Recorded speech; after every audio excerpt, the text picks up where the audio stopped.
హైదరాబాద్లోని జూబ్లీ హిల్స్ ఉప ఎన్నికకి నామినేషన్ల గడువు నేటితో ముగిసింది. అభ్యర్థుల నుంచి నామినేషన్లు భారీగా రావడంతో రికార్డు నమోదైంది.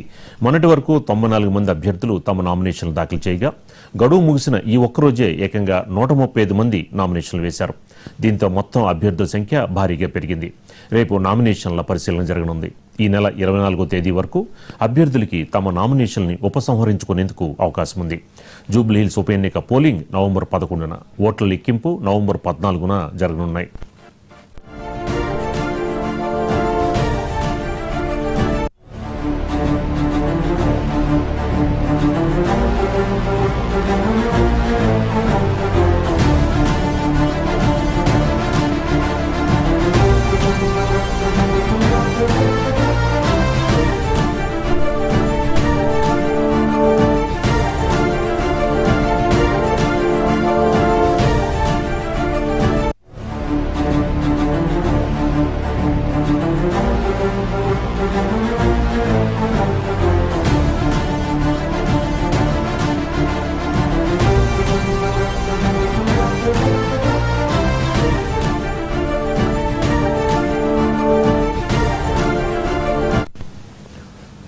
హైదరాబాద్లోని జూబ్లీ హిల్స్ ఉప ఎన్నికకు నామినేషన్ల గడువు నేటితో ముగిసింది.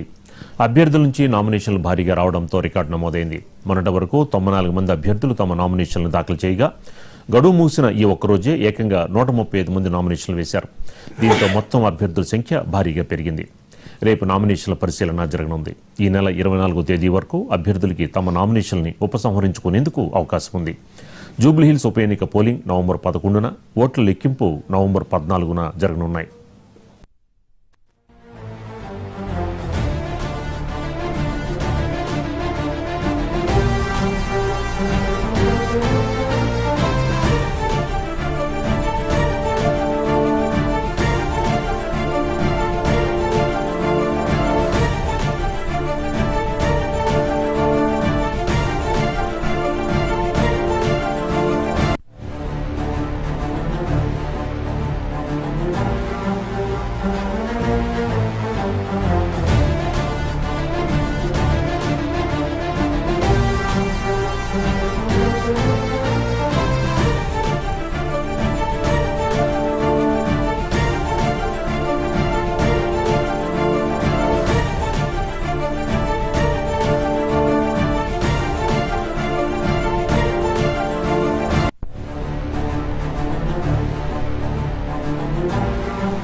హైదరాబాద్లోని జూబ్లీ హిల్స్ ఉప ఎన్నికకు నామినేషన్ల గడువు నేటితో ముగిసింది. అభ్యర్థుల నుంచి నామినేషన్లు భారీగా రావడంతో రికార్డు నమోదైంది.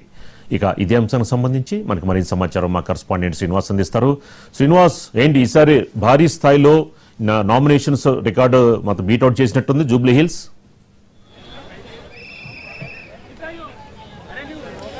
సీతారామరాజు, జూబ్లీ హిల్స్ ఉప ఎన్నికకు ఈ రోజుతో నామినేషన్ అంటే మధ్యాహ్నం 3 గంటలతో కూడా నామినేషన్ గడువు ముగిసింది.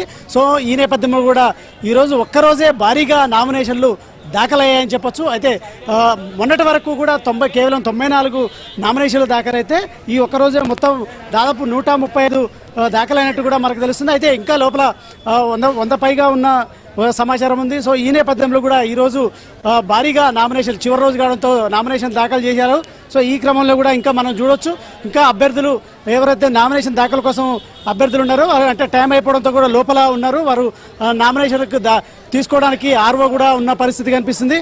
ఈ క్రమంలో కూడా ఈరోజు ఇటు బీజేపీ అభ్యర్థితో పాటు ఇటు భారీగా ఇతర ఏదైతే ఇండిపెండెంట్ అభ్యర్థులు నామినేషన్ దాఖలు చేశారు. చాలా మంది ఇటు ఏదైతే ఈ RRR భూ నిర్వాసితులు నామినేషన్ దాఖలు చేశారని చెప్పొచ్చు. అదేవిధంగా మాలమహానాడుకు సంబంధించిన నేతలు నామినేషన్ దాఖలు చేశారు. తర్వాత బీసీ రిజర్వేషన్లకు సంబంధించిన అంశంలో కూడా ఏదైతే న్యాయం జరగలేదు, అన్యాయం చేసింది ప్రభుత్వం అంటూ కూడా నామినేషన్ దాఖలు చేసిన పరిస్థితి. సో ఈ క్రమంలో కూడా ఈ భారీగా ఇటు ప్లస్ దీనితో పాటు ఎవరైతే ఇటు ఏదైతే రిటైర్ ఉద్యోగులు కూడా తమకు రావాల్సిన బెనిఫిట్స్ ప్రభుత్వం కల్పించట్లేదంటూ కూడా రిటైర్డ్ ఉద్యోగులు కూడా నామినేషన్ దాఖలు చేసి చేసిన పరిస్థితి. సో ఒక అభ్యర్థి అక్రమంగా లోపలికి చొరబడిన అభ్యర్థిని ఇప్పుడు బయటికి పోలీసులు అయితే గెంటి వేస్తున్న పరిస్థితి అయితే కనిపిస్తుంది. ఈ క్రమంలో కూడా చాలా మంది ఇటు నిర్వాసితులు త్రిపురారు భూములు అన్యాయంగా గుంజుకున్నారంటూ కూడా చాలా మంది ఇటు చౌటుప్పల్ నుండి కూడా త్రిపురారు బాధితులు వచ్చారు, రైతులు వచ్చారు పెద్ద ఎత్తున ఇక్కడ తమ ఆవేదనను వెళ్ళగక్కిన పరిస్థితి ఉంది. సో ఖచ్చితంగా ప్రభుత్వం మాకు న్యాయం చేయకపోతే అక్రమంగా భూములు లాక్కోకుండా లాక్కుంటూ మమ్మల్ని ఇబ్బందులకు గురి చేస్తుంది. సో ఖచ్చితంగా తగిన బుద్ధి చెప్తాం ఉప ఎన్నికలు అంటూ కూడా చెప్తున్న పరిస్థితి. అదేవిధంగా సో ఈ నేపథ్యంలో కూడా సాయంత్రం వరకు పూర్తి వివరాలు ఆర్ఓ వెల్లడిస్తారు. అదేవిధంగా రేపు స్క్రూటినీ ఉంటుంది. 24వ తారీఖు వరకు తుది గడువు ఉంటుంది.